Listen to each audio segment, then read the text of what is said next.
If you were the Prime Minister of Spain, how would you confront this problem? This show is for entertainment only. We are not professionals, and nothing said here counts as real advice. Beyond this point, what you do with the information we discuss is solely your responsibility. Please do your own research before making decisions based on anything mentioned in our chats.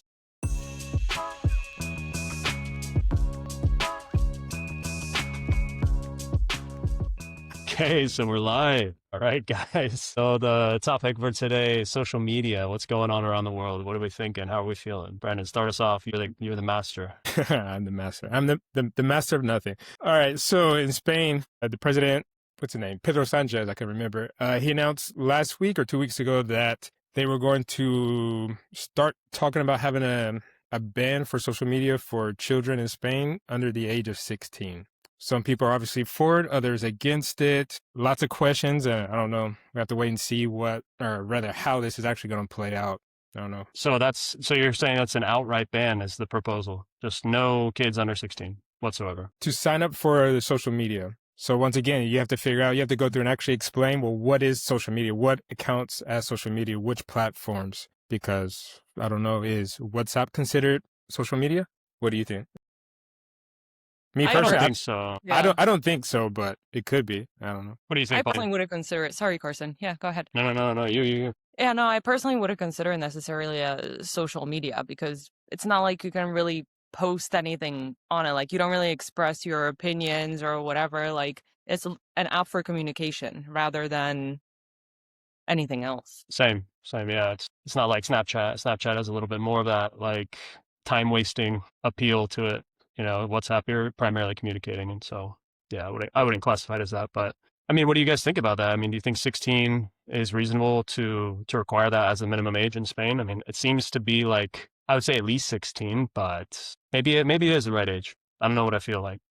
Oof. I think it's difficult to put a cap on what the age should be because it really.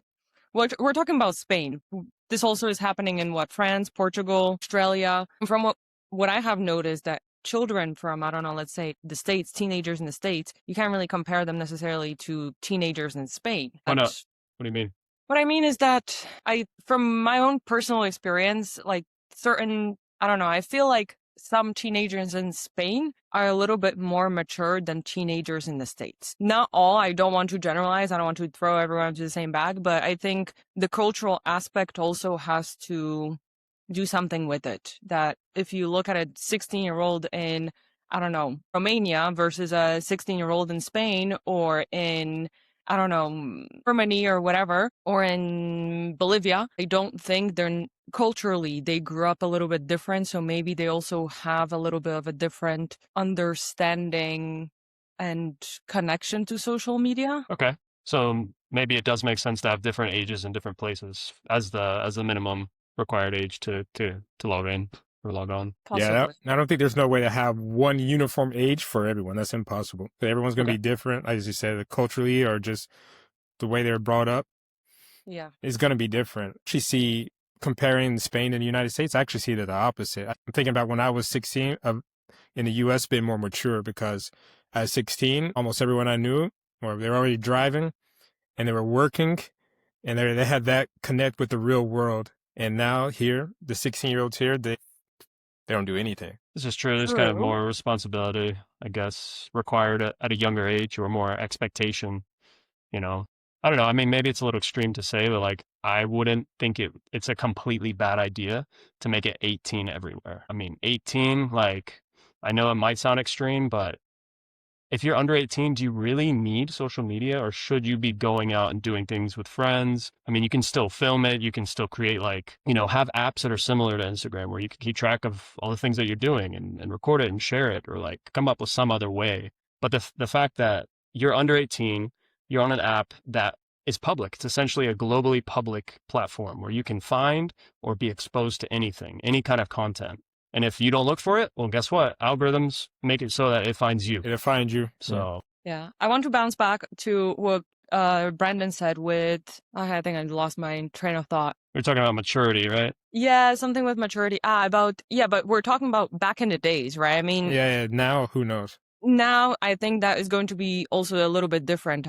I look at, for example, my niece who is 18 right now, and she lives in Poland, and I compare her maturity levels to Spanish kids, and she's a lot more mature. I don't really know any teenagers in the States. I don't hang out with teenagers, on the reg. It's probably a good thing. Full disclaimer, exactly. none of us hang out with kids.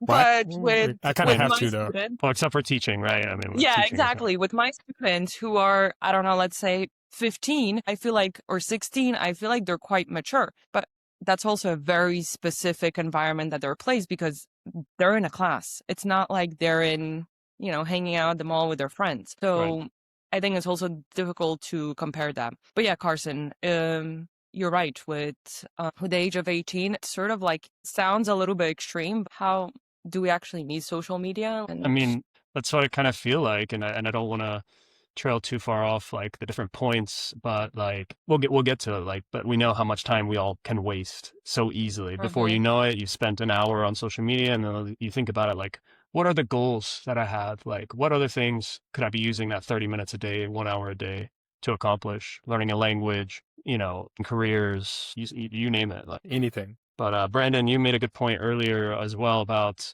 well, we all kind of were coming together on this, talking about how it really starts with the parents. It starts at like what happens to the household in terms of like the parents being the gatekeepers. Like they decide just how much time, if any, these kids should be spending online, let alone social media. Yeah, what are your thoughts? Well, I think it's a little bit difficult in that sense because in most cases, at least from being around lots of parents and students, being a teacher, the parents don't know exactly how much time the kids are spending on their phones, and they don't know what they're doing with their phones. And so it's impossible for them to actually control it when they're so far out of the loop and that they're practically clueless to the whole situation. Yeah. This is true. They're just, worried about their day. They're not diving in too much into the lives of their kids and looking at their screen time and setting app timers and stuff like that. It seems to be more prevalent with younger children. So younger children that, I don't know, maybe if they have like an iPad that they use to watch YouTube or whatever, like they seem like the parents control that, or they have some type of program where they can see what it is exactly they're watching or how much time. But for the older kids, like my students, I don't believe they have any type of control with their parents. It's the Wild Wild West. No, definitely. I don't think so. I honestly believe, yeah, you're completely right with the younger kids being a lot more control, especially on YouTube. They think they have like a special profile that you can make, like YouTube Kids or YouTube something Kids, like that. It's true. And I see this with my little nephew as well. Like, my sister sort of controls that, and she's like, okay, like that's what you're gonna be watching, But when it comes to other social media things, I highly doubt that parents really go in depth. I mean, my parents didn't. So Yeah, no way. My parents, My parents MySpace. don't have a clue. Carson, how much time are you spending on MySpace? What? I don't know. It doesn't keep track. They don't care about that right now. It's 2015. That wasn't a concern before. No. But like, I agree with both of your points. Like, yeah, it is really the older kids, 15, 16, 17. But then the younger kids, it seems like at least the parents are a little more aware. Like they've seen enough, coincidentally, they've seen enough information on social media about the problems or the dangers of social media. So yeah, it's really those younger kids. Maybe we're doing a better job, and maybe we're at that point where we are, changing it over to like more regulation, which kind of invites over regulation and control. The loss of freedom of speech, we kind of have to be a little bit careful of that. We don't want to go too extreme because maybe it's not like, it's not going to be overnight that we get all of these young kids off social media or start restricting how much time they spend on it or whatnot. Yeah, broad topic. It can just, wow. yeah, it's true. And it's going to be a fight because, like you said before, if you put the age at 18, so what are you going to do? What's going to happen to those kids who already have social media accounts? The kids that are 13 or 14, 15 already have their social media accounts, and all of a sudden they're taken away for the next 3 years until they're 18.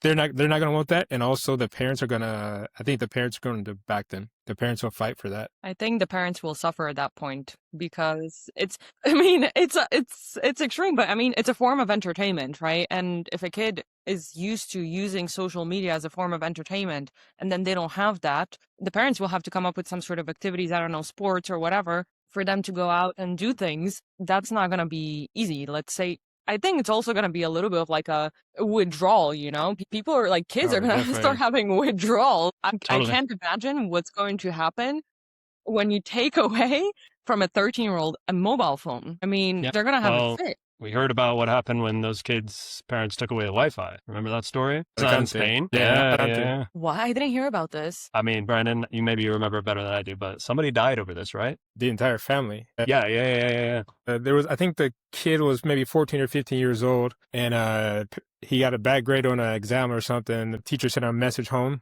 The parents saw it, and he's like, all right, well, until you get your grades up, we're taking away the Wi-Fi. Kid didn't like that. So he went home, waited for the parents to come home. Basically, I think they had a rifle, and when the dad came home, killed his dad, killed the mom, and I think he had a sister or little brother also. Some Wi-Fi. Because they took the All over Wi-Fi away. Wi-Fi.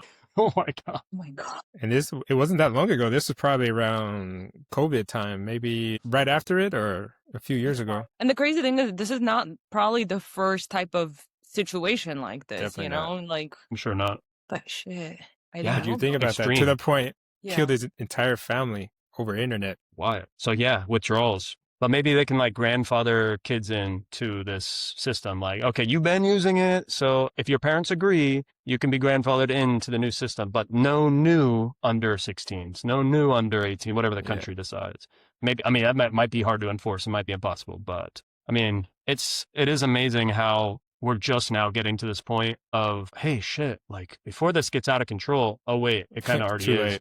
Let's use the technology that we've had for so many years already to verify age. You have cameras on your phones since when? Okay, that's just, even that alone, you know, fucking face verification, okay, before even the fingerprints. But the fingerprints scanners have been introduced for the last, like, what, 13, 14 years? 3 or 4 years ago, it's been like almost all smartphones have fingerprint scanners. Like, we can verify with a higher degree of accuracy than a password or a, you know, you know, like, it's so easy to log in. Why is it so easy? When, you know, we take it seriously when it's our banking information, but when it's our kids getting on social media, we're just like, yeah, go ahead, steal my password. Here, use my phone, use my account. Yeah, just go ahead, do Blows my whatever. mind. Incredible. Yeah. I don't know what to say about that. I don't have anything to add on to that, but it's like, yeah, it's true. I completely see your point. It just, Yeah, for we me, have all at this least, verification. At the same time, it brings this question of privacy, right? I mean, how much data do we want to get? I mean, we're over here, you know, on a podcast recording. They're gonna know everything about us, but it's this idea of still like privacy, right? For these kids, I don't know if they need to upload some sort of information that they're at the age of 13, that they were born this year. I mean, this is information that they use either way for creating any sort of app or, I don't know, mail or whatever. But I think this is where there's going to be that pushback of like, how do we go about verifying all of this? yeah, I mean, because if they're going to start recording, like saving the data of fingerprints and facial recognition, that's more data that can be leaked. That's more data that can be stolen. That's a privacy security risk. So for sure, Carson, you would know about that. I would know about that. I think that's a but road yeah, I mean, that. I'm sorry. Go ahead. No, please, I'm done. No, Yeah, I was just tell gonna say that's a road that they're also gonna have lots of problems with that because people are not gonna want to provide any more extra information, just have access to social media. Because I think in some places, I don't know if it was Australia or I can't remember where, but basically what it is, you have to use your government ID. That's Yeah. how they verify it. So once again, is it worth it to upload your government ID to the social media platforms just so you can have access? I don't know. Some people, well, yeah, they'll say yeah, but I think a lot of people will say no. Yeah, I think it is Australia. I think I heard that. I think it is Oh, Australia. yeah, I think they started in December. They started in Australia and December New 25. Zealand. Australia and New Zealand were the first ones to enforce it. I think Australia, then New Zealand, and now I think in England they're talking about it. France, Spain, Portugal. obviously, Portugal. Yeah. The And of U.S. has course, its own thing going on, but a little different. I don't know what are they doing in the U.S. What was it? It's something that hasn't passed, but they are talking about, I don't know if it's limiting time online. No, I want to say like even in Virginia, they're already starting to make limit the amount of time per day for under 16s or something like that. It's nothing. Yeah. I don't know if they're as far along in making progress. 'Cause, I mean, maybe it's a bit harder to get all 50 states to kind of get on board, especially the whole state versus federal government type thing going on right now. little bit of difficulty in just having a civilized conversation. But yeah, I mean, it's happening everywhere, and we're just going to maybe have to see how does it work in Australia? How's it going? Like, are kids behaving? Are they not killing their parents over this? Are they getting better grades in school? Maybe this is going to take 5 or 10 years to really measure. Like, because I've even heard the argument that kids are scoring way lower in cognitive tests. Like, the idea was that every generation's supposed to outperform previous generations, but like Gen Z apparently, and I hate, I'm not talking bad about any generation here. I'm just saying, like, this is what I've heard. I don't know if it's true. I don't know the statistics, but one can only imagine that spending more time on social media is not good for, complementing other things that you're learning, unless you are strictly looking at things that are educational, which nobody does. They're not. None of them are doing that. Nobody does. But it is true in defense of the younger kids. They do use it to help them because there are lots of accounts on TikTok, on Instagram that basically they teach you how to do math or explain whatever it is that you're learning in school. Well, they do it better. So a lot of kids will go directly to social media instead of paying attention in class. They'll go to social media and have someone explain it, and they'll say, "Well, I use it for that," amongst other things. Sure. But yeah, but they do. It does have some positive uses, but I imagine that's a very small percentage. Yeah. And yes, every social media has its own kind of algorithm. It's always feeding you something based on what it thinks you'll like or what it thinks you'll need. I don't know how that works, but it seems to me like at least YouTube has, I know I use it more for educational purposes, and I guess I'm hopeful, maybe I'm just blissfully unaware, but I feel like it has at least the potential to be less harmful, whereas the scrolling type of, just the way it's built into an app, like kind of already sets you up for like getting lost in that. Just, you don't know how much time you're. Yeah, go ahead, Paulina. You want to say? Yeah, it's true, but I don't know if you have noticed that YouTube also started doing reels on YouTube. Yeah. Like, you can actually start scrolling through reels. True. You It's the gotta be same. careful. It's exact same as TikTok and Instagram and everything now. Right. I did notice that the other day. I was like, this looks different. And obviously the shorts have been around for a minute, but now the reels, the shorts, just like you said. But I do think it definitely affects the attention span. Big time. The videos that you watch on TikTok or on Instagram, if it's not interesting enough in the first, 3 to 5 seconds, you're going to scroll. You're going to be like, I'm not going to watch this. Waste my time. Exactly. You're wasting time anyways. Exactly. And But so yeah, that you're leads to the other problem. If they have the attention spans that are 5 seconds max, well, how are they going to sit in a class that's for 50 minutes or an hour? Or maybe back in the US when you have block schedule, 90-minute classes. That's impossible with 5-second attention spans. 90 minutes. That's absurd. Oh man, you can't get adults to do that. Like, to get teenagers, like, come on. But Have to get real you're right. creative in that class. You got to take a break every 30 minutes, every 45 minutes. Otherwise, you're going to lose them. You might have 1 or 2 students like who can keep up for over an hour, but that's rare. That's so rare. No. Yeah, in Tennessee, they have block scheduling. My school didn't have block scheduling. When I would hear stories about everyone else having 90-minute classes, I was like, no, thank you. Oh, no. I never I'd had that. gladly take my 45-minute class. Struggles. Yeah. Yeah. No, for sure.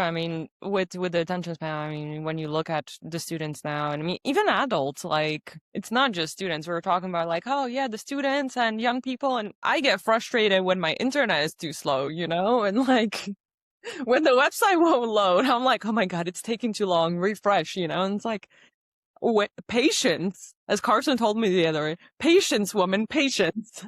But That's it's it. so funny that We're so used to having everything instantaneously. So no, we're all guilty. We're all being exposed to this. It's just like different levels, right?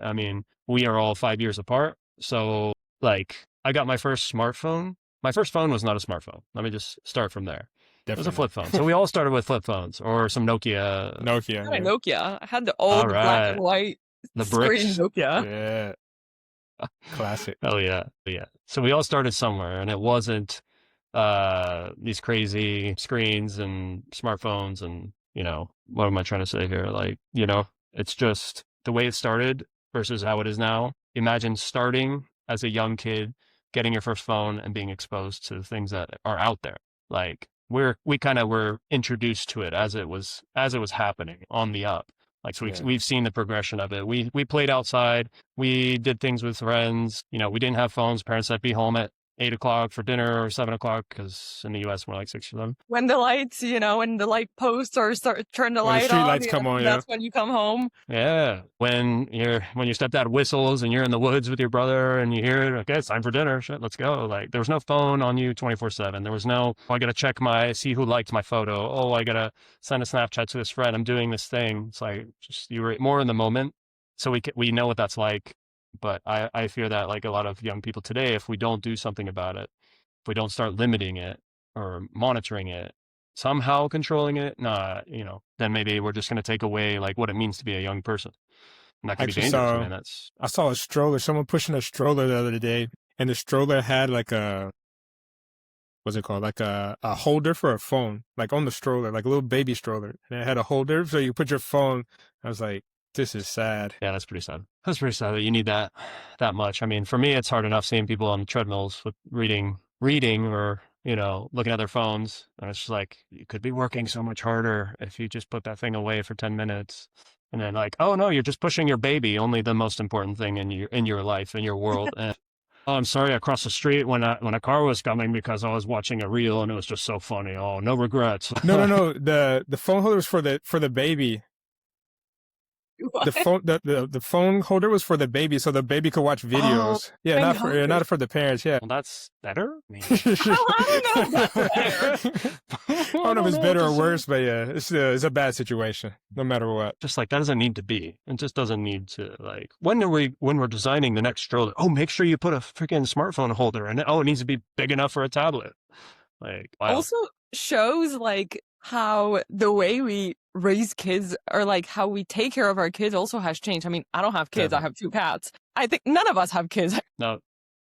But oh, wait, guys, I forgot to tell you. You're pregnant? This is not an announcement. No, I am not pregnant. No. All right. But no, like how much attention we actually give, to our kids because of social media and all of that, but the fact that kids need to also have phones or whatever to stay entertained because we need to do this, we need to put in the laundry, we need to whatever. I'm not a mother. I don't know what it's like, and I understand it's a stressful job. I can only imagine. But at the same time, like my parents raised 3 daughters, without having us glued to the screens, So Right. They would tell us, okay, go outside, go be with your friends. The other one, take up the other one, like take care of each other, whatever. And somehow I think we turned out to be okay. And we didn't need to be glued to the screen from the age of, I don't know, 2 or 1. Yeah, it's hard, right? Because It is hard. you feel like you shouldn't say anything because you don't have kids, but we see what we see and we feel how we feel about it. We make our judgments. Like it's only natural to say like, ooh, I wouldn't do that. If I had kids, I wouldn't be giving them the phone. But shit, maybe you would because you're tired of this kid screaming. You're trying to have a nice dinner. It's your one night to go out per week or per month. The kid's like losing his shit unless you give him the phone, and then you can actually have a conversation with another adult. And you need that too. You need to be able to socialize as an adult too. So it's like. And I see this a lot with my friends that actually have kids, and they told me like, oh, I'm not gonna be those moms, that like gives phones and makes my kid watch TV or whatever. But now I go to their house and they're like, I look at their kid and their kid is like this, looking at the screen, at the TV, because they need a moment for themselves. Their husband is at work, whatever, and they need a moment to, I don't know, let's say go and put the food in the microwave or go and take a shower or whatever the thing that they need to do. So yeah, it's easy for us, we're very quick to judge, but at the same time, there are always 2 sides to this. Yeah, Definitely. feel like as long as you're not using it as a babysitter, you're just kind of using it as like 5, 10 minutes, 15 minutes, whatever. Have a 30-minute nap or something on the sofa. I don't know, your kid's there, they're old enough, you don't have to keep an eye on them 24/7. I don't know what it is, but like, I think it's just about being responsible. And being responsible means like making good choices for the little ones who pretty much don't choose. I mean, you choose everything for them. So choose to give them the right amount of time and the right apps and the right content, and definitely should start, like the platform should be more careful about like, okay, this user who's logged in, how old are they? What type of content should they be seeing? Absolutely on extreme ends, like how crazy is the content or whatever. Like, I think that's what we're getting at. I think with all these bans and restrictions is they're trying to have that conversation with the tech companies. So I like to believe that the governments have our back. I like to believe that like, they're trying to protect kids and families and society in the sense that kids grow up knowing how to socialize and they're comfortable approaching people in the streets and having mild confrontations and not, ranting online and, closing up and isolating themselves. Like, I think we can really, really see things going south if we don't get a grip on it. So I want to believe that this is positive change. Like, maybe it's going to work out for the best if the governments tell us what to do.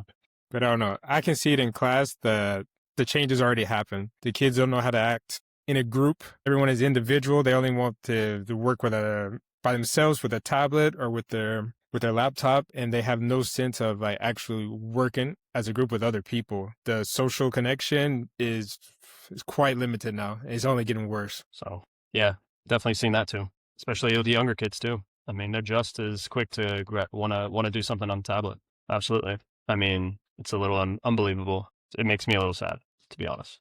Yeah. I mean, when we look back at like, I don't remember who it was. I think Carson mentioned like of going outside, and as kids, like, we spent the whole day outside and we were with other kids, and okay, we had an argument. All right. We worked it out and we didn't need to post about it online. But now it's like you have an argument with, I don't know, Jessica, and you need to post everything, that Jessica is such a blah, blah, blah. And instead of talking to Jessica, sending hate, and then you never talk to Jessica again. And then, 5 weeks later, you guys are best friends because Jessica, I don't know, liked your post and everything is okay now. Yeah. Yeah, it's a different world for sure. in such a short amount of time. Seems like it, right? Like I said, I was trying to say earlier, I was trying to connect the dots. I think I started using Instagram in college when I was like really getting into it. At first it was Snapchat. I was more interested in Snapchat, using that more. And then it just turned into Instagram all the time. And Snapchat just to the background. I know a lot of people who still use Snapchat. I don't personally, but to me, at least, Snapchat had at its core, the essence of Snapchat was more sharing, more, I like this person, I want to send this person this thing, a little bit more connection. Whereas Instagram is more like, I got to have everybody think like, I'm the shit. My life isn't, look at me. I'm only going to post when it's perfect, when I really love the photo, when I love the filter. Yes, but Instagram didn't start off like that. No. I don't know if you guys remember like the very first Instagram. I don't. What was it like? I don't remember. Really? It was pictures. No. It was just pictures. No video, right? It was just pictures? I think it was just pictures. I think it was just pictures because it's more like for photographers. Yeah. And it was very like basic. Like if you look back at like the most basic Facebook, that's what sort of was like what Instagram was like. Also like the most basic type of layout, nothing crazy. And it was like peaceful, you didn't have all of these reels up in your face, all of these ads. Yeah, with ads. And stories, and you constantly know what everyone else is doing. It's like, oh, Betty posted a photo. Oh, beautiful flowers. Great, and that's it. And you guys remember that feature of Instagram where you could actually spy on other people? Well, you could see what they liked and who they were following and stuff. Well, I mean, you can still see who they're following, but like, yeah, it was that. When did that change? That was not too long ago that they changed that. Long ago, yeah. And it's still kind of built in. It's a little less built in, but you still so less obvious. Yeah, it's true. I think they took that out because probably like it broke like up like a lot of couples and marriages, because I mean you literally could see what like your crush liked or your husband or your girlfriend or whatever, Totally. and you're like, they like this. So hey, I know somebody that was affected by that not too long ago, so that's why I say you can still kind of, you can figure that shit out pretty easily. Not as easily as before. Yeah. And what apps do you guys normally use? Brenda? Instagram. Just Instagram and YouTube. Same here. That's it. Really. Instagram, YouTube. And I was going to say, I have Facebook, but I don't use it. I have it just in case family members want to message me on Messenger, which never happens. But I have Facebook for family. Yeah. Right. Yeah, I try to share out there with all of it, but yeah. What you got? What you got? No, what you got? No, I have like all of it. I have all of them. No. Not surprised. No, I have obviously Instagram. Then we have TikTok, which started the whole journey with TikTok about a year ago. YouTube. YouTube I mainly use for like teaching, if I find like a fun video or whatever. And Facebook, but Facebook for the same reason. Since my family lives in a different country, it's mainly to keep in touch with people. But I don't really use Facebook to really post on Facebook. Not anymore. I know you tried to get me on TikTok, you and another friend of mine, JC. Yeah, just sending me things. And for a while there, you could open it without having TikTok. You could see them. But now, like at some I point, don't think I you wasn't can able now. to. Yeah, now it's like you have to download the app. I'm like, that's pushy. It's like, no Why thanks. try to entice me a little more by giving me a taste and let me see this reel? And oh, that's a really good one. Now I'm gonna join. No, I mean, don't even let me see it. All right, it's easier for me to say no, thanks. I'm good. I waste enough time on fucking Instagram. Come to the dark side. No, thank you. No, thank Much you. No, appreciated. ma'am. But Why not? Why don't you guys like TikTok? That is that is sort of a question, because I mean, it's a lot of, I would say it's a lot of young people that always go. I don't want to be ageist here. But no, it's mainly young people, but also now, if you have any type of business or anything, any type Yeah. of brand, you have to have TikTok. Well, all social media, but especially TikTok. Yeah. But I don't use it personally because I'm trying to get as far away from social media as possible, and so that for that reason, with Instagram, that's enough for me. I don't need more than that. yeah, that's kind of the same reason for me. It's just like I already use an app timer for Instagram. I'm trying to be a good boy. I don't think any more distraction is good. Understandable. And I want to come back to this idea of the ban, because if we're gonna start banning people, because TikTok, right, mainly is used by like teenagers and I don't know, people in their 20s and whatnot, or as Brandon said, businesses and people who trying to establish their brand. If we take all of those people off of TikTok, you know, the kids that are below the age of, I don't know, 16 or I'm trying to think, how is that going to like influence the influencers, the brands. They're gonna lose a lot of money. Yeah. We saw this happen. Was it last year when it shut down for, was it 24 hours? Mm-hmm. I can't remember what happened. I guess it was when they were trying to find someone to buy it, and I think Trump said it doesn't get shut down if no one buys it, or I can't remember exactly, but Yeah. it was down for 24 hours, or not even 24 hours, and people lost a lot of money. Yeah. Such a so, strange concept. Yeah, there is a lot of, I mean, pros and cons with these young people being online and whatever, because for people who have their businesses on TikTok and, for example, makeup brands, right, or clothing stores or whatever, and if their audience is, I don't know, teenagers, or their audience is young adults or whatever, then it's possible that those people are not going to be there anymore. They're not going to be on TikTok. So who are they going to be selling to? I don't know if that makes sense. Oh yeah, but you have to go I to a don't know if different you guys platform. You have to follow me. use you have to find your customers somewhere else. Yeah. Well, yeah, I mean, if you end up completely banning a certain demographic, like you said, then yeah, what do they do when these kids aren't seeing what the brands are doing and they're not interested in going there on the weekends to the malls with their friends because they saw something on TikTok, they saw a girl shopping there and whatever it may be, right? So you're right. I mean, that's why I think it's more appropriate to tailor the experience. And in a lot of cases, try not to use so much algorithmic stuff, or at least be transparent about it. And like overall, just like limiting the content. Like you can go here. These doors are open for you because you are this demographic, but these doors are closed because you're not 18, because you're not 21. Like you can't go into a bar and start drinking if you're underage. You shouldn't be able to go to view certain sites, view certain pages if you're not a certain age. Like it only makes sense to me. It's logical, right? But kicking them off altogether, I don't think is the answer either. Like you said, I think like businesses suffer, kids lose their, sense of identity, which is wrapped around kind of their social media life, their life online. So yeah, I think like anytime you do these take extreme measures, like the fallout is probably sometimes just worse than you expected, and it's not worth it, And another sort of question comes up when you're talking about this, because yeah, we're talking also about businesses, but there's also the aspect of like creatives. So like people who, like, I don't know, let's say artists, right? There's a lot of young people that go to those shows. Let's say, I don't know, the parents doesn't follow the artist, but the kid wants to go to a show and they can't even see when they're having, I don't know. I know nowadays you can see that on Spotify, whatever, but generally young kids don't really maybe use Spotify. They prefer to go on TikTok or Instagram and see, oh, my favorite artist is touring or whatever. I think that also creates a little bit of like a dip, True.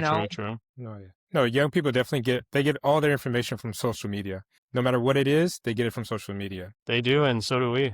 I Right, mean, a lot of times, like I just started using ground news to look into news stories that I find interesting. But where do I first hear about these stories? Sometimes, I mean, a lot of times online. I see a reel and I'm like, Almost that's always. interesting. Yeah. So I do a little investigation, but I don't expect everybody else to do the same. I think a lot of people just get that surface encounter and they're like, oh, that's the way it is. I saw something on social media. But now we have all these AI videos circulating, and unless you're really, really into like picking apart the details and you're like good at that shit or you're aware, most people aren't. Even if you are aware, you're busy, you're doing your life, you catch Yeah. something and you're like, what? That's happening right now? Like that can really mess with people. And that could cause huge problems, of course. So, but like the whole getting your news, like we get our news online, we get it on social media. So how do we retrain ourselves to like find the appropriate channel for the appropriate content? Or we just have to get better at filtering that content on the platforms. And these tech companies need to do a better job, and they need to hire more people. Maybe this is how we get more jobs, is that we have people behind these computers who are actually filtering and who are actually checking on, you're responsible for this state, this county, like check on who's accessing the platform. Are there any anomalies? Like, all these people verifying their age the same way? Are there any look into it if there's an issue? And also definitely hold parents more accountable for their kids getting online. Like, the tech companies absolutely have a responsibility, but parents, they have to be like, it begins and ends with them. Like, you can't do any of this without them.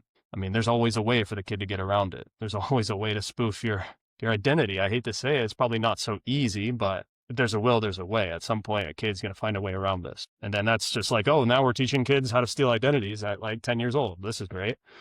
So we have to be careful what kind of problems we unearth when we're doing all this. It's a very complex problem. When they started talking about this last week, or like I said, a couple of weeks ago here in Spain, they went out in the streets and they were asking people, well, what do you think about the ban for social media for children under 16? And like I said, there were some people that were for it, some people were against it.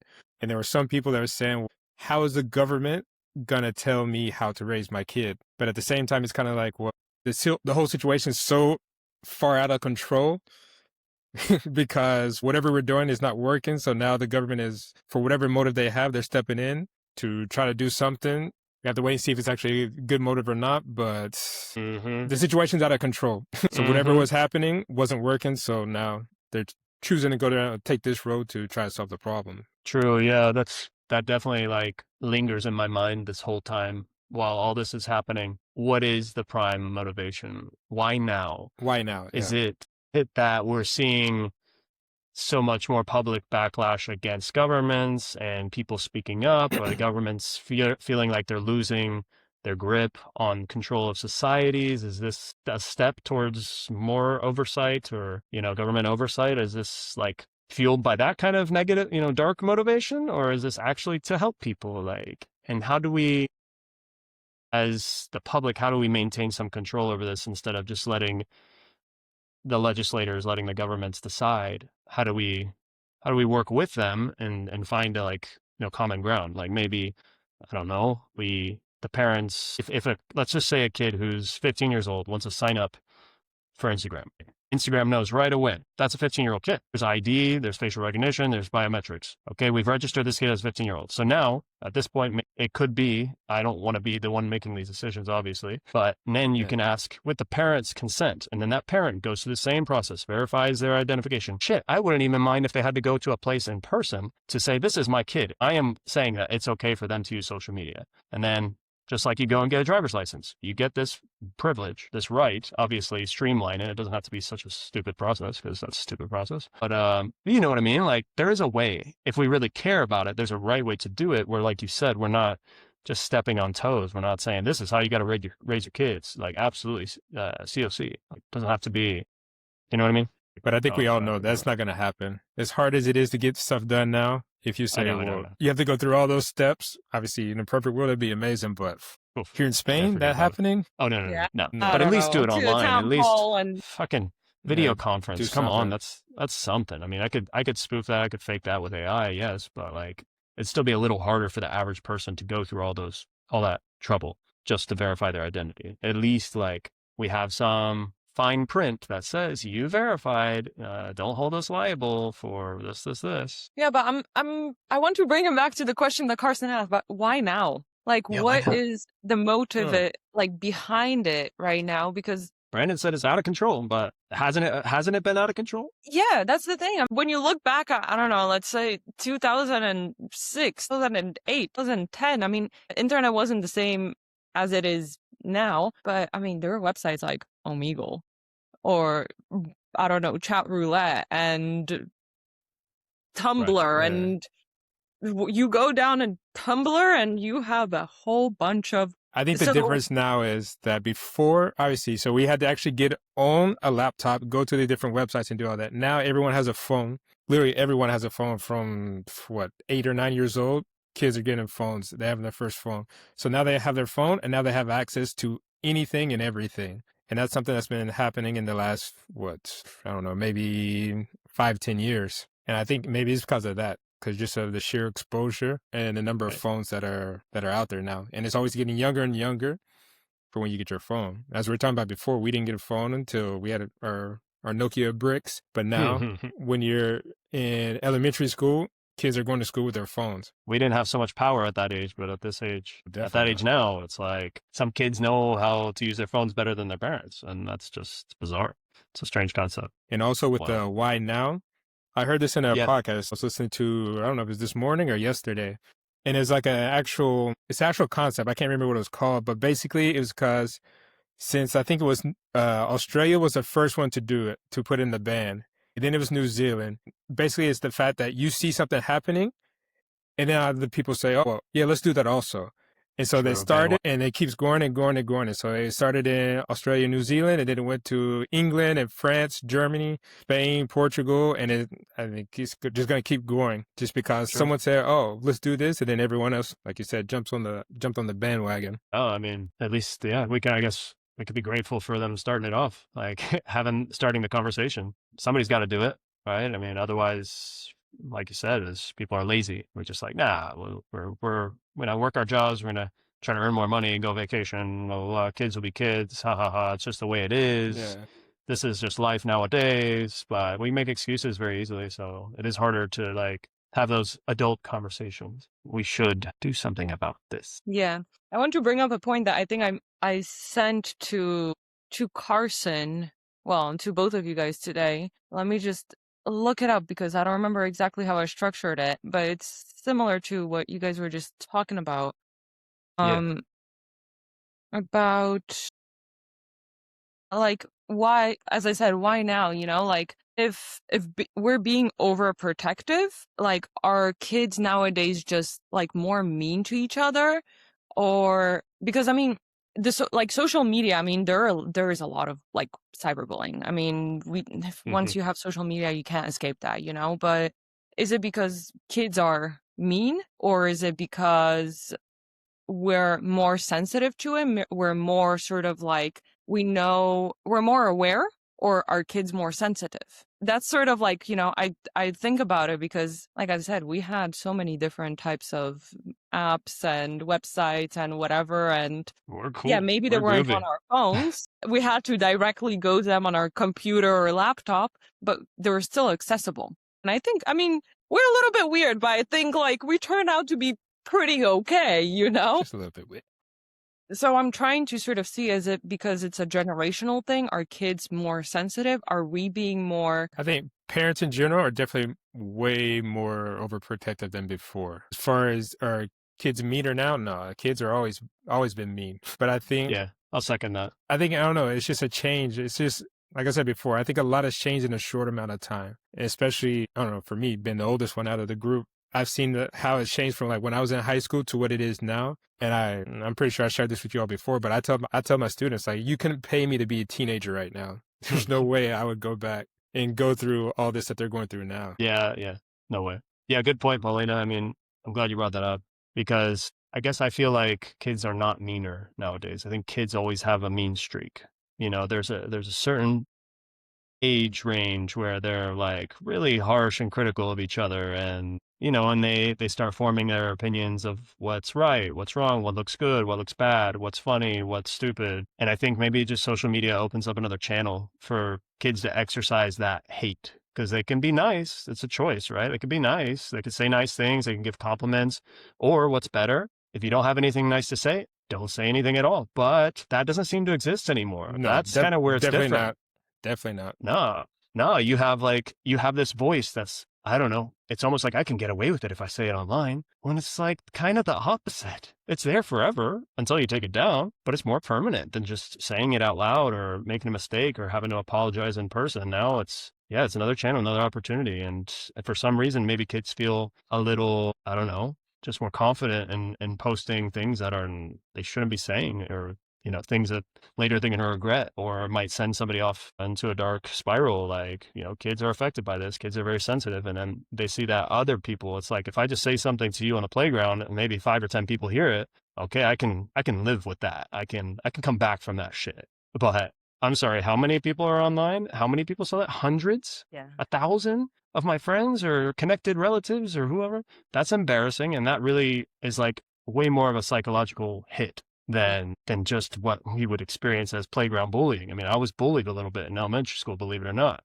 Like, yeah, I got in some fights, but like, nobody's posting shit online about Carson's and the fucking ugly carrot top, ginger, skinny kid, weak, like that would have hurt. That would have hurt a lot more. Of course. But one kid saying that to me, I'm like, okay, I'm going to defend myself. Let's go. Let's wrestle. I say it like that because the woman, the leader of the after school program, I'm not going to throw names around, but she was very Southern. She said, Carson, better stop wrestling. I was like, what? You mean wrestling? Oh, man. I was like, I'm just defending myself. They call me Carrot Top. I'm not going to take that shit. But yeah, it's way different, Paulina. It's way different now.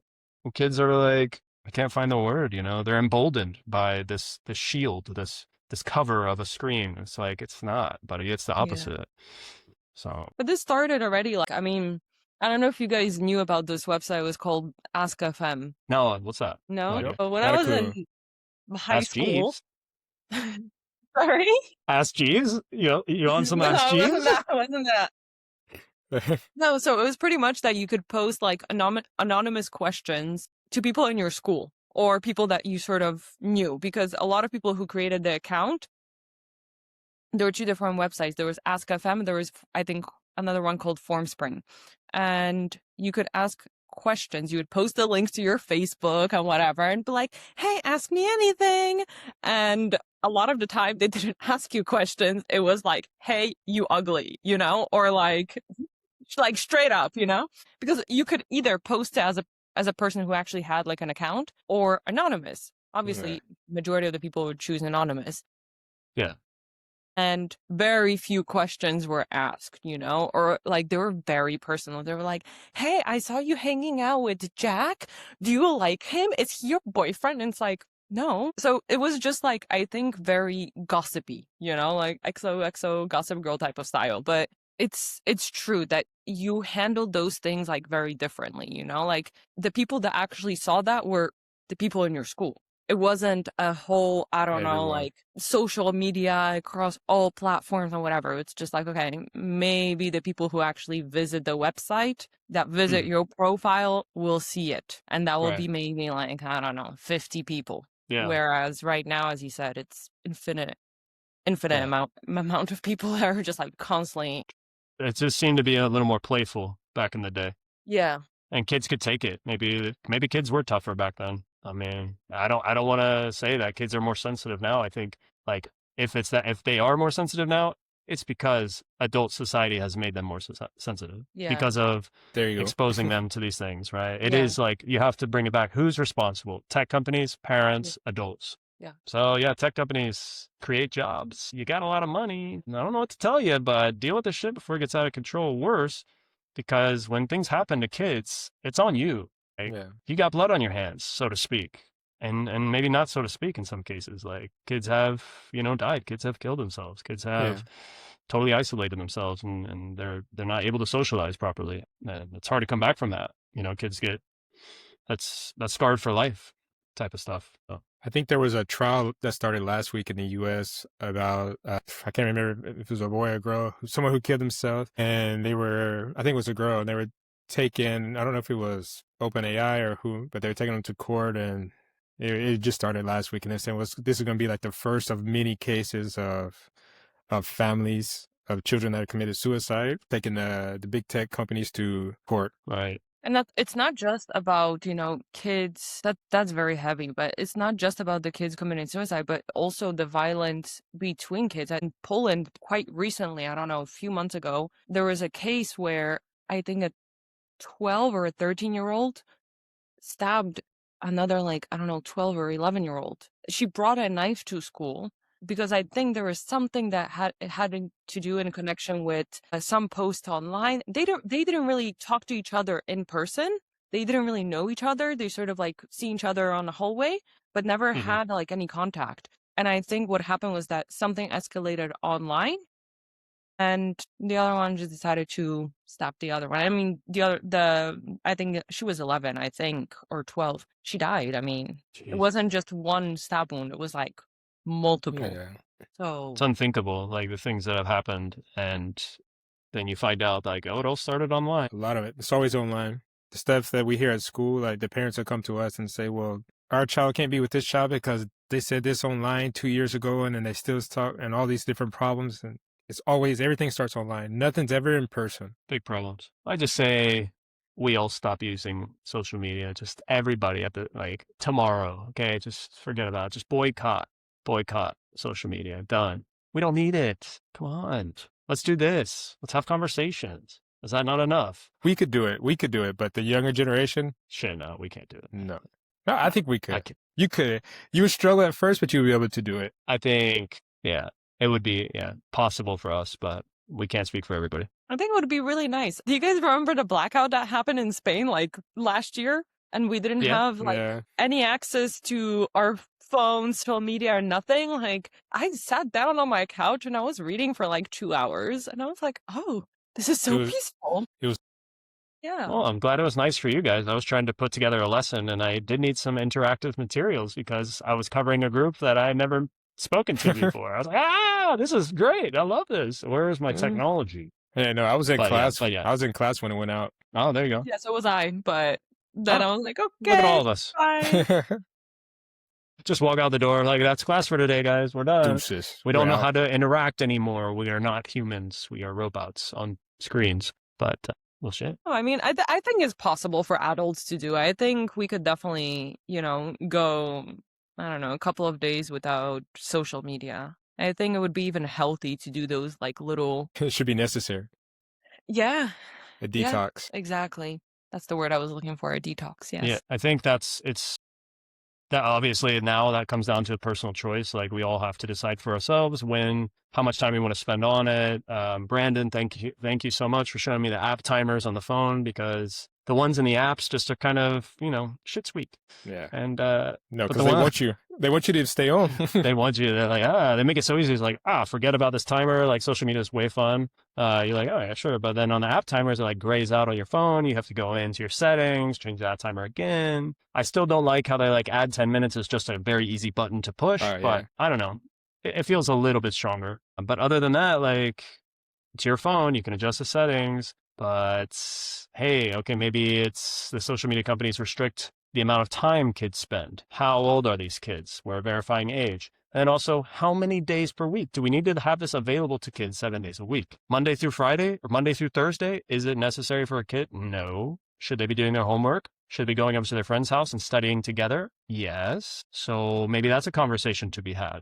I think definitely restricting the time, but even maybe restricting the number of days, like you said, like we should definitely detox ourselves, like adults included, our personal relationships. Yeah. Come on, it's affecting our personal relationships. I know all of us are guilty of this, that we're out somewhere with our loved ones, family, romantic partner, whoever it may be. And then like at some point somebody pulls out the phone and it's like, obviously it's kind of unspoken nowadays. Like it's a little bit frowned on, a little taboo to like be on your phone for too long. But at some point you're going to spend a minute on it here. You're going to spend a minute on it there.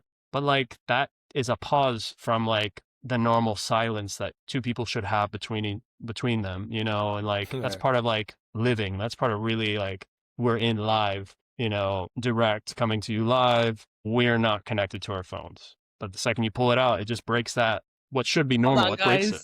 Hold on. I gotta type my... The chain reaction. Oh man, thanks for No, giving but me the it's middle true, finger. Carson. It's so true with especially with that silence, right? Those silent moments. I feel like nowadays we avoid them, right? Because we're like, oh my God, It's weird now. this is awkward. This is weird. I don't know what to say. Should I say something? Because we're so overstimulated constantly with noises, with music, with I don't know, a reel, with a photo, with a story that is all of it has music. All of it, is like so there's just so much happening. And the moment True. that it's silent, like crickets, you look Is everything around, okay? awkward. True. True. Gotta fill the silence. Can't, constant stimulation. I need constant stimulation. You can't be bored for 3 seconds.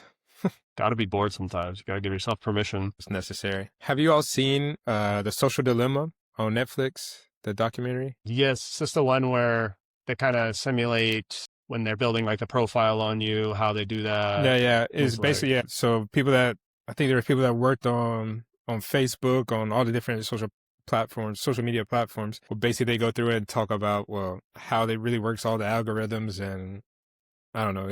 I think it's extremely eye-opening, and it should be required viewing for everyone. yeah, To see 100%. how social media truly is and how they want us to stay on. And For sure. I I'll think check we're that just out. so, yeah, it's worth seeing for sure. I mean, it's like we kind of all know that. We have that in the back of our minds. Like, this is how it works behind the scenes. But otherwise, we just love this illusion that, oh, it's magic and it's fun and everything's great and the stimulation makes my brain happy. Like, you start seeing, like, they're tracking me. exactly. They're starting to say, like, and predict what I should see. It's control. That's mind control. They're controlling my life to an extent. If I'm spending hours a day or hours a week, which we all do at a minimum, spend hours a week on social media, those are hours that we're just handing over, saying, here's my brain, do with it what you will. Force feed me what you think I should hear, what I should see, because my brain is just linear and I always just think of the same things, but that's not how the brain works. Not at all. Like, we need randomness. We need like no algorithms. We need just to see what just happens to pop up. The latest thing that was posted from our friends, please, not ads. Thank you. I have to scroll through ads for 5 minutes because I want to pay for Instagram. Why should I pay for Instagram? Like, they should pay me. But Like, I'm using your platform. that's another reason I don't even use it that often, because I get on and I don't see any posts from friends. So I was like, I don't want to see ads. So I just get off and like, I don't You need have to this. go to your friend's profile to actually see what is happening with them, Like, I haven't seen anything from Carson. It's like, is he still alive? And it's like, let me see. And it's like, I don't see anything about Carson. Yeah, it doesn't Yep. pop up. Yep. I was following somebody, a dancer. I like watching people break dance, do crazy dances. It's fun, right? But then like I've been following this guy for years and he's based out of Paris and he moonwalks. Salif Crook Boys. I don't know if you guys know this. Shout out to Salif. He's got the moves. Anyways, I haven't seen posts from him for a minute. I mean, for a hot minute. And then I think it was last night. I saw him. I was like, he's alive. Like, okay. Where has he been hidden all this time? Like, I've liked so many of his videos, so many of his photos and posts. And like, I don't follow that many people. I mean, it's under 1,000. Like, should be seeing his content. So what's going on? They're just promoting other content. They're just promoting and pushing other things. Like you said, Paulina, I have to go search for him if I want to see him. I have to go search for my friends to see what's going on in their lives, when that was the whole point of this in the beginning, wasn't it? To stay in touch with Yeah. people I know, people I knew, Yeah. which is also a little weird to me. It's a little weird to me. I consider myself more of a private person than I ever have. And the fact that these people that used to be in my life, we went to high school together, or even earlier than that, they can see everything I'm doing. I can see everything they're doing. Like, is that necessary? Is that normal? Like, I don't mind. I'm not like paranoid about it, but it is kind of strange. I mean, a little strange. About that.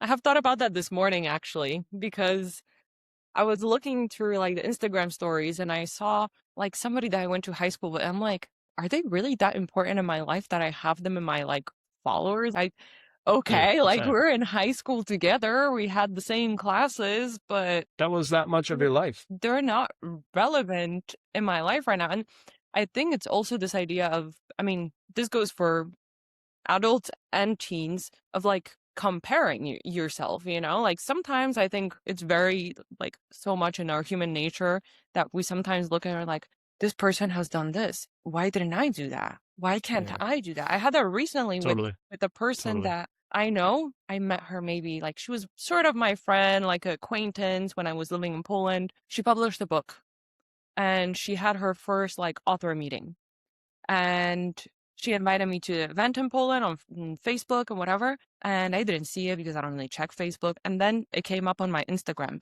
And I'm like, oh, she had an event for her book and she just published it. Like, my book has been out for a year. And I'm like, I'm not over here doing anything with it. And it's like, it creates this pressure. And you start comparing, like, Yeah. is it not good? Is it whatever? Mm, and as adults, and I'm trying to think of it like on the scale of teenagers, with everything that they see, with all the supermodels that are like, I don't know, in their 20s or, early 30s, and they start For sure. comparing themselves to that. Yeah. It's rough. It's rough. Keeping up with the Joneses. Yeah. I mean, it's just, yeah. And then the filters. And it's like, that's not even how they really look sometimes. Right. Okay. I mean, what's going on? I mean, bad for the one posting, bad for the people seeing it. Yeah. Bad for everyone. Like superficial me. Here you go. I mean, there's that benefit, right? That educational benefit that like you're being exposed to these people who do the things that you need to be interested in. Those things happen. There's good. We can't like say it's just so bad. Everything's bad. We should get rid of it altogether. It wouldn't work and it wouldn't be good for us anyways. But how do we combine like responsible use with responsible protection, with cooperation with parents, and just education? Just Exactly. teach kids like what's happening to your brain when you're on this. Like, let's make this a class. Let's make this a class in the elementary school. You have to teach the kids and also teach the parents. Because as we said before, everything starts at home. So if the parents don't know, unfortunately, it'd be a bad situation if we have to leave it up to the children to teach the parents, which I'm sure happens at some point, but should be the other way around. Yeah. I think in this situation, as Carson said, I mean, there needs to be some sort of limit, right? Definitely with the age and, whether how many hours we can be online and all of this. But at the same time, there should be some sort of courses, whether it's in schools or offered by, I don't know, a city hall or town hall or whatever, that puts that sort of like, puts that out there for the parents to be like, hey, this is what your kid might be doing online. This is how you can actually have them, to stay safe online, and have that as like for kids and for adults, right? So for the parents, I don't know, have one session, and for the kids to have like a modified younger version session. But at the same time, you can also create something that is for both of them, that they can join and go to this course together. It could be a school, it can be something that is done by, as I said, city hall, town hall, whatever. Because that, if you're not educated about it, you're not gonna take the steps to do anything about it. True. If it's not. Speaking of that, I saw a program here in Spain on the Spanish TV. In English, it would be translated Generation Click. And it was basically that it's about the parents. They interview the parents with the children. So the children are saying how much time they spend on their phones, on social media, or even on the Xbox, PlayStation, all the things that they do. And then basically the parents are there and they didn't have a clue to what was going on and how much time they were spending. And I remember there's like even girls, like there's little girl that's even like 9 years old. And she's like playing GTA and just on her phone and doing all these different things. And she's coming home from school and getting on her PlayStation, playing GTA and talking about killing people and robbing people. And it's like, it's insane. She's definitely from the streets. And there was me playing Sims and I don't know, like, yeah, I don't know. It's just, go ahead, Carson, because I see you're No. I don't know where to go from here. I just don't know where to go from here. Like, I mean, I want to believe in the good and the positive and be optimistic and say that, we can just retrain ourselves, retrain our parents, retrain our kids and ourselves included, how to use it properly, how to use it in an optimal way where it's not, we're minimizing the negative effects of it. I mean, it's just like anything. I mean, you got to strive for a balance. You can't go to the gym 7 days a week, work out really hard and expect to recover enough to see the benefits of all that training. Same thing goes for drinking and drugs. Like, come on, you can't abuse this stuff. Go too hard. If you moderate it, maybe you can get the benefits of it. Maybe you can loosen up. Maybe you can release some of that stress. Maybe certain things can help you sleep at night. Okay, whatever. Social media has to be kind of treated the same, and in the sense that, how should it be used? How can I adjust it? What controls do I have over the settings? I know like Facebook for a while there went through a huge transition after all the lawsuits, the privacy concerns, and now all of a sudden there's like a million different things you can do in your privacy settings, and it's too much. It's overwhelming. Hmm. But something along those lines of like, I want to be able to change the way, which tabs can I see? Do I need the Discover feed? Can I hide that altogether? Maybe you can already, correct me if I'm wrong, I don't know. But like maybe there's just more we can do to control what we're seeing, how we're using it, and beyond just how much time we're spending on it. But like, what are we using it for? What should we be using it for? Like, do we care? Okay, you don't care, leave it open. Wild Wild West. Like, see whatever you want to see whatever they want you to see. But yeah, I think we're all in agreement here. Like the whole point of this talk is just to say like we're living this. We see what it's like. For us, we've seen how it's progressed. We've seen the effects it's had on younger people, even on people older than us too. It's having an effect, and that's maybe a Definitely. conversation for another day. But we're living this, and it's something worth talking about. Something worth reforming. Like I'm all for the government helping regulate if it's to help, if it is aimed in the right direction, and it's not a takeover. And that's all I have to say about that. I have a question for it. The way to we can end this. If you were the Prime Minister of Spain, how would you confront this problem? How would you sit down and try to deal with this? What would you do? Now it's like, I don't know. All It's right. Well, I a mean, difficult question. It's a difficult question because I mean, as Carson said, we want to do this in a way that is responsible, that is logical, that is actually, useful, that we're actually helping, but also not taking away somebody's voice completely. How does one balance that? What is the sort of creative solution for that? I mean, there probably are many solutions, right? There are probably many options that, I mean, right now I'm not gonna sit here and think of one on top of my head. That's not my job. I wish I could solve this issue, but it's not in my hands. But it is something that I think it is doable to do it if it's actually to help the young people. I think it is doable. But I think it's also a slippery slope of how things could go. And there's always going to be, things that can backfire, or there's going to be certain backlash. So agree. I mean, what you just said really, really hit home with me. It's out of my hands, what you just said. And I hate that we feel that way. And that is the reality as well, is that it is so out of our hands. It's just kind of whatever they say it's going to be is what it's going to be, right? But to answer your question, Brandon, I would say open up the discussion. Open up the discussion in every capital city, in every region in Spain. Let people come, let people sign up. Maybe the place can hold 1,000 people. Take turns talking, have civilized conversations, constructive workshops. Let actually government officials hear what real families from different, socioeconomic backgrounds have to say about this, but really let the people kind of push it in whichever direction it needs to be pushed, otherwise we're just going to feel like we're being told what to do. And I don't know about you guys, but when somebody tries to tell me what to do, I tend to do the opposite, or at least I want to do the opposite. I don't know if I will, but it's not a good feeling. And so I hate that it is out of our hands. That's what I would say would be the number one thing, is have a conversation and conversations, and don't rush into any one action. Take time, 6 months, take a year to hear stories and hear opinions from people all over, and then we can vote on it. We can vote on things, right? We don't have to vote on people. Maybe we should have more control over policies than we have in the past, or than we do in the present. Like, these things affect all of us. We all use it.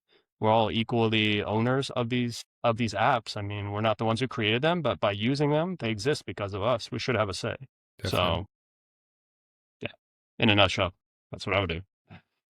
I think it's important that we have to remember who's been affected. So we said, like, have like a town hall situation where you have your communication, have a meeting, like you said, whether it's the prime minister or whoever from the government, have people from Meta, from these different tech companies, have your parents. And then, of course, you have to have the children. We always forget about the children, and they're the ones that are actually going to be affected by it the most. So we have to listen to them and get their input on what do they say. Because we may think, we think that they see social media this way. But until you actually sit down and talk to them and listen to what they have to say, maybe is completely different than what we think. So you need all those inputs. Hearing their voices. Yeah, exactly. You need all those inputs. It's worth hearing. Yeah, it's easier to see it when you have all that information in front of you, and if you get all the parties, like you said, then we can make informed decisions. We can consider all the different angles of this. Think about everybody involved, and not just hear from the politicians, not just hear from the rich people, not just hear from the poor people. Everybody has a say. Everybody has a voice and an opinion and an experience. So you're right. You're absolutely right. Look at you guys changing the world and being geniuses here. And I'm here like, I don't know what to say. I think you guys are completely right on that. I think, especially I agree here with Brendan that we should have the kids involved as well, because we might see, you know, as like our little boomers that we are, let's just call it as it is, you know? Like, I mean, the kids see us as boomers. They're like, definitely. you guys are like 50 years old. And it's like, I don't know. You ever get one of the, sorry. Yeah, but you know, they think that like we see it in a specific way, but in reality, their experience with social media might be very different than what we actually think. You know, we're probably here thinking like that they're just watching stupid, I don't know, Roblox videos and Minecraft and whatever, and some of them are, which is not very educational either, but most of them probably are not, you know, and they're doing other maybe more productive things, or they use the Roblox as, I don't know, to talk to their friends and send a video about this. Hey, did you see this latest video? And they actually, you know, maybe have conversations, but we don't see it as that. Yeah. So I think it's important to also get their voice. But sure. sorry, Carson, you were saying, did you get one of those? Hey, you ever get one of those kids who's like, you ask them like, how old do you think I am? And they're like, 57. It's like, you mother. Usually I'm not trying to like toot my own horn, but usually they think I'm younger, like 28, 29. I'm like, all right, I'll take that. I'm like, really? You see this? What do you think's going on for a 20-year-old losing his hair? Like, no, man, 30. They're like, 31. I'm like, keep going, keep going. Yeah, they always go low. It's like, I'm not changing your grade. Oh, man, kids. They're the best. We got to protect them. We got to keep them safe online. I think that's where all this comes from. Is just we want to make sure they have the best opportunities and they could be, you know, they could be happy and healthy and mentally and psychologically. Extremely important. Even though none of us have kids, but yeah, but we still care about them. We work with kids. Yeah, we work with kids. We are nieces and nephews. Exactly. True. So, well, any last words over here? Last words, social media companies? Any last words? Opinions, comments? I think that covers it. I think we touched on it beautifully. I think we brought it all together. Brought it home. Yeah, we brought it home. That's right. That's it. Cool. So what? Until next time, eh? Until next time, Peter Carson, better start wrestling.